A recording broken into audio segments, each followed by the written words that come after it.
Assalamualaikum warahmatullahi wabarakatuh. Perkenalkan, nama saya Regita Cahyani Syafitri dari kelas 1B Prodi Fakultas Agama Islam.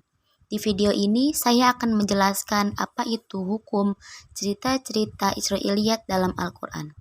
Sebelum itu, saya akan menjelaskan apa itu pengertian Israiliyat. Kata Israiliyat adalah bentuk jamak dari kata Israiliyah, bentuk kata yang dinisbahkan pada kata Israel, yang berasal dari bahasa Ibrani yang berarti hamba Tuhan. Dalam deskriptif historis, Israel berkaitan dengan Nabi Yakub bin Ishak bin Ibrahim alaihissalam, di mana keturunan beliau yang berjumlah 12 disebut Bani Israel. Terkadang Israel identik dengan Yahudi. Bani Israel merujuk pada garis keturunan bangsa, sedangkan Yahudi merujuk kepada pola fikir. Dari segi terminologi, kata Israiliyat walaupun mulanya hanyalah menunjukkan riwayat yang bersumber dari kaum Yahudi, namun pada akhirnya ulama tafsir dan ahli hadis menggunakan istilah tersebut.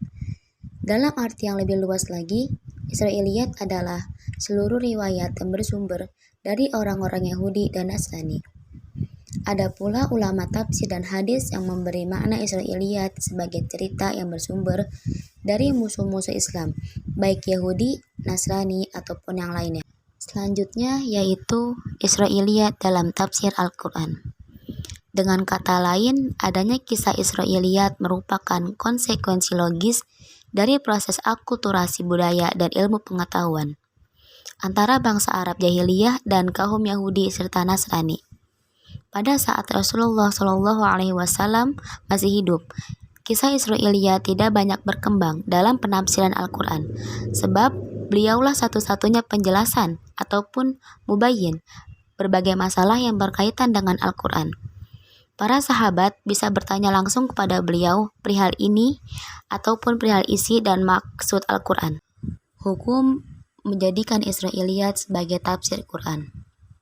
Ketika ahli kitab ataupun baik Yahudi maupun Nasrani masuk Islam, mereka ikut membawa peradaban mereka sebelumnya. Kabar dan kisah-kisah agama larut dari diri mereka. Kabar berita ini disampaikan oleh ahli kitab tersebutlah yang dinamakan dengan Israiliyat.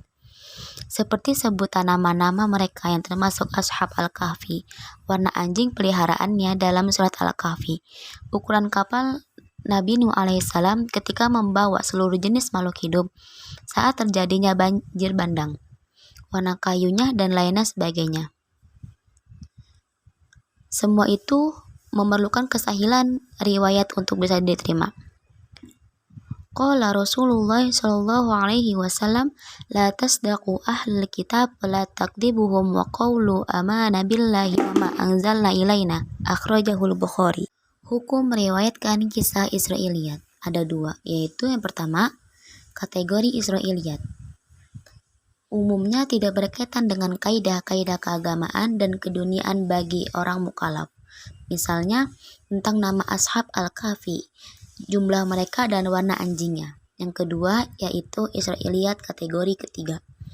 Ini juga bisa ditemui pada riwayat yang menyebutkan jenis kayu pada tongkat Nabi Musa alaihissalam, jenis kayu pada bahtera Nabi Nuh alaihissalam, dan lain sebagainya. Secara umum, riwayat Israiliyat dapat dibagi menjadi 3 kategori, yakni sebagai berikut.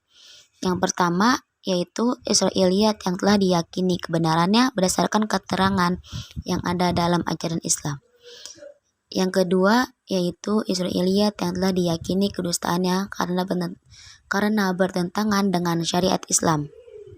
Yang terakhir ataupun yang ketiga, yaitu kategori Israiliyat yang satu ini harus ditolak karena Israiliyat yang tidak disinggung-singgung dalam ajaran Islam ataupun maskot anhu, sehingga tidak masuk 2 kategori di atas.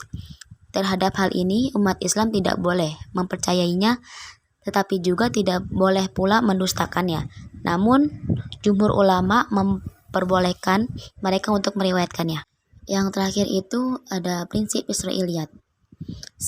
Islam mempunyai 3 prinsip terhadap berita Israiliyat, yaitu membenarkannya jika berita tersebut sesuai dengan ajaran Islam.